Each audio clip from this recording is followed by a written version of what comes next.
4 in the morning, January, a guest room that isn't his. The floor is cold enough to wake him up instantly. There is no rack in the corner, no bench, no coach standing over him counting. There is a body, a hard floor, and a standard that does not bend. Before the sun clears the horizon, he has already run several miles in the dark and dropped for the first of hundreds of push-ups. No music, no mirror, no audience, just repetition, and the refusal to let a single rep look worse than the one before it. That man is David Goggins, a Navy SEAL known less for how he looks than for what his body can keep doing after most people have already quit. And the training that built that capacity looks almost nothing like what you were sold at your local gym. Here is the part most men can't accept. The strength Goggins is known for was never built around a barbell. It was accumulated, built from volume, tension, and continued output long after the muscle started to burn. The fitness industry taught you that strength is a single number on a single bar, because that number is easy to sell you. What it can't box up and put on a shelf is the thing that actually forges durability. Clean, repeated force production under deepening fatigue, held far longer than most people are willing to endure. To understand why this builds unfair strength, you have to understand what strength actually is beneath the muscle. Strength is not just the size of the tissue. It is a recruitment skill wired into the nervous system. When you contract hard, your brain fires motor units, bundles of muscle fibers connected to a single nerve. A trained nervous system recruits more of those units, recruits them faster, and most importantly, holds that recruitment even as metabolic fatigue floods the tissue and screams at it to shut down. That last quality is the entire game. Most gym training ends the set the second it turns uncomfortable, usually a few reps before anything meaningful starts happening. This style of training lives inside that discomfort deliberately. It teaches the body to keep producing force when the tank reads empty. That is what unfair strength really is. Not one heavy lift on a fresh nervous system. The ability to keep delivering clean, powerful reps when everyone around you has already broken down. There is a second layer to it. Every movement in this system is compound, which means it loads several joints and muscle groups under one line of tension at the same time. Nothing is isolated, nothing is padded, nothing is stabilized for you.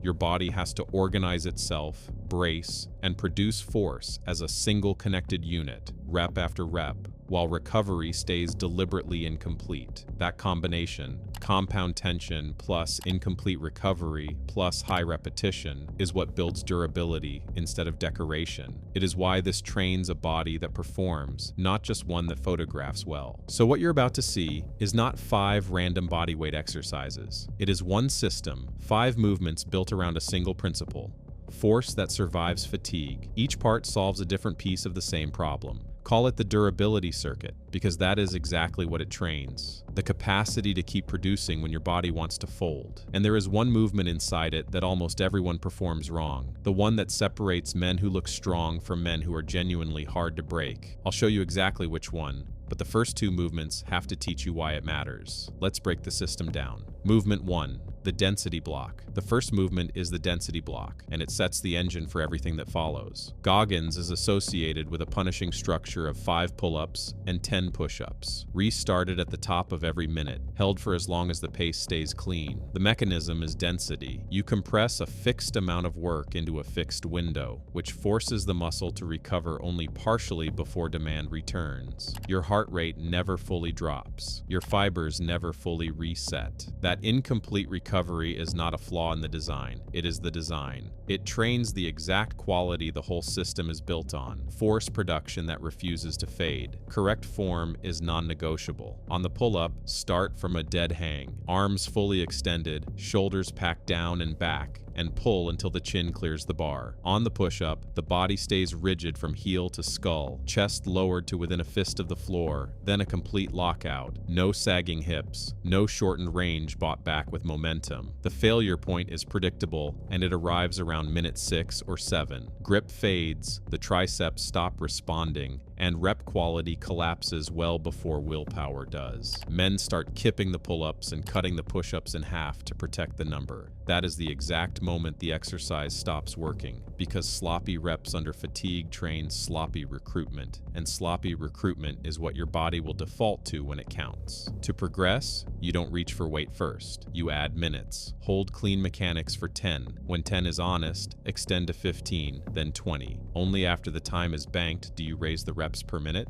Time under clean tension is the latter, and every rung is earned in form, not effort. Movement 2. The loaded push-up. The density block builds output under fatigue. The next movement makes sure that output stays heavy enough to count as strength instead of drifting into pure endurance. The second movement is the loaded push-up. Goggins is known for grinding push-ups under a weighted vest, and the reason is worth understanding rather than copying blindly. A bodyweight push-up, past a certain point, becomes an endurance drill and drifts out of the strength range entirely. Adding external load through the torso restores real mechanical tension to the chest, shoulders, and triceps, and forces the core to resist collapse against a heavier line of gravity. That is how you keep a floor exercise producing strength instead of just producing sweat. Form under load gets stricter, not looser. Brace the abdominals hard, squeeze the glutes to lock the pelvis, and hold the spine neutral so the added weight loads the working muscles and not the lumbar. Lower under control for a full 2 count. The tension you build on the descent is precisely what recruits fibers on the drive up. The failure point is the lower back. As the chest tires, the hips drift toward the floor, and load slides off the pressing muscles and onto the lumbar spine. The instant the hips sag, that set is finished, no matter how many reps you think you have left. To progress, add load in small steps. A 5-pound jump in vest weight changes the movement more than you'd expect. No vest. Elevate the feet to shift more body weight onto the upper body, or slow the descent to a 4 count. The body doesn't read the number on the plate. It reads tension and time. If this is the kind of training you've been looking for, grounded, mechanical, built to last instead of built to photograph,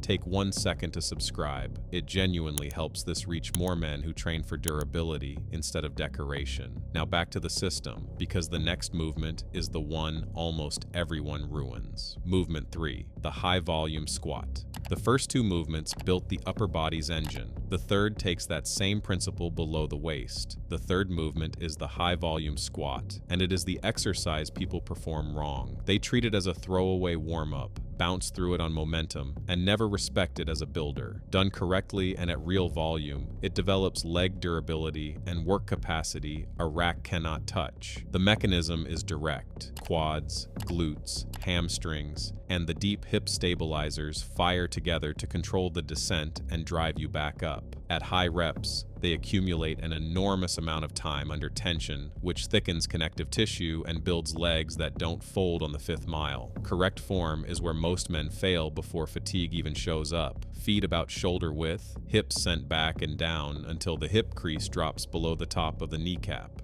Full depth. Knees tracking over the toes, spine tall, weight driven through the midfoot. A shallow squat trains a shallow adaptation. The failure point is depth. Past 30 or 40 reps, the range quietly shrinks, and men cut to a quarter squat while still counting full ones. That half rep skips the bottom, the exact position where the stabilizers do their hardest and most valuable work. To progress, extend the set, then load it. Build toward 100 continuous reps at full depth. When body weight stops challenging you, add a 2-second pause at the bottom to kill momentum, or hold a loaded pack against the chest. The target is not speed, it is control that holds its shape under accumulating fatigue. Movement 4, the burpee. Now the system tests whether all of that holds together when you're already exhausted. The 4th movement is the burpee, and it earns its place. A burpee chains a squat, a plank, a push-up, and a jump into one unbroken sequence. It disrupts breathing, drives the heart rate to its ceiling, and forces every major muscle group to cooperate while you are already spent. That is exactly why it sits inside the system. It is the most direct builder of strength under fatigue, because there is nowhere to hide inside it and nothing to coast on. Form still matters as the body tires. Hands to the floor, feet kick back into a rigid plank, a complete push-up, knees snap back toward the hands, then a clean jump with the hips fully extended at the top. Every position stays deliberate, even at rep 80. The failure point is the plank. As fatigue sets in, the midsection goes soft, and the body sags through the middle instead of holding a straight line. That collapse turns a strength movement into flailing, and flailing builds nothing but bad habits and lower back wear. To progress, put a clock on it, set a target of 100 burpees and record the time, then hunt that number down week after week. The clock is the load. As work capacity climbs, the same 100 reps cost less time and less breath. Movement 5, the loaded carry. The first 4 movements build force and hold it under fatigue. The last one carries it into the real world. The 5th movement is the loaded carry, the ruck. Load a pack, get it on your back, and walk, ideally over distance and uneven ground. The mechanism lives in the posterior chain and the spine. Carrying weight upright forces the erectors, glutes, hamstrings, and traps to hold a strong position for extended time. This is functional strength in its most honest form, the kind that lets you pick something heavy up and carry it a long way without breaking down. Correct form is postural, ribs stacked over hips, shoulders drawn back, core braced, a steady and deliberate stride. You are not chasing pace. You are holding a strong structure under load for a long time. The failure point is the upper back. As you tire, the shoulders round forward, the load drags you into a slump, and stress migrates onto the lumbar spine. The moment posture breaks, you stop training strength and start accumulating damage. To progress, add weight before distance. Start with a pack around 10% of body weight over 2 to 3 miles, then build slowly. The posterior chain adapts reliably, but it does not forgive being rushed. Now, here is how you run the durability circuit as one protocol, because copying Goggins rep for rep is not the lesson. The structure is. Train 3 to 4 days per week, never back-to-back when you're new, because the connective tissue and nervous system need a full day to absorb this kind of volume. Open every session with 10 to 15 minutes of the density block, that's your engine.